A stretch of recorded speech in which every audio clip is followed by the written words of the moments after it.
Good afternoon, everybody. You remember yesterday I was talking about school and education, and we were talking too about Papua New Guinea, especially this place of Papua New Guinea, very close to Australia. And this place here is a group of islands. You can see them. And down here, on this one here, just there, is a little place that I worked in for 35 years. It's in a group of islands that stretches off the tip of Papua New Guinea for 400 or 500 kilometers.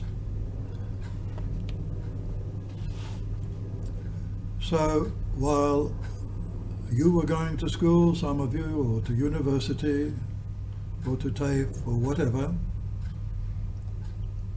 I was there, and when I first went there, which was 55 years ago, there was only one school for many of the islands and for one big island. There were many villages there. And there were many children who had never known about school. But that doesn't mean they were never without education. Although some countries have had education for thousands of years, like the Romans, the Egyptians, the Chinese, yet many people in the world never knew anything about school until just recently. It doesn't mean they never had education. It was their parents who gave them education and their community, their village community that they lived in. When the children were able to walk, then their parents taught them many things about how to live, how to dress,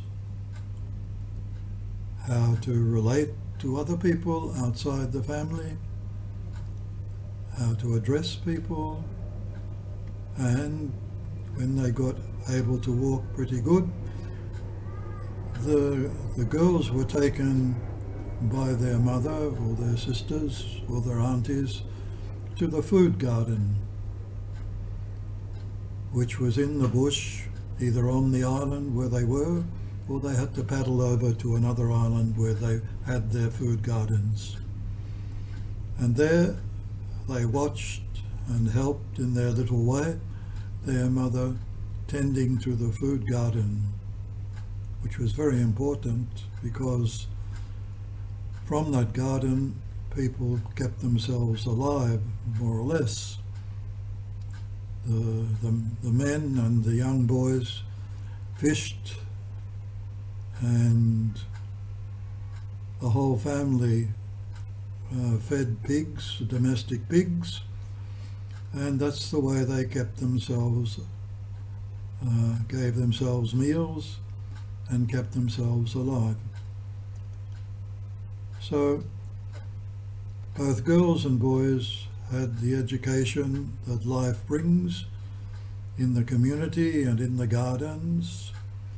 For the boys, it was learning how to sail ocean-going canoes, very big ones, how to make them, how to steer them, how to find their direction in the night, watching the stars. The stars played a very important part in their life and their education, because by the stars they regulated planting of the gardens, harvesting, and things like that. In their gardens they had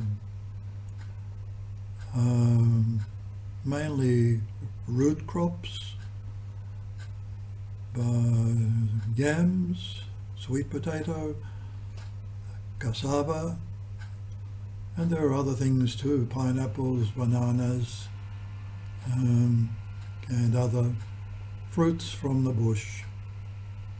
So as long as the garden was good, people were happy and they were never hungry. But not always. In times of drought, or when cyclones came and really blew everything in the garden out of the way, left just bare earth, then it was time, in those times they were hungry. So they learnt about all these things.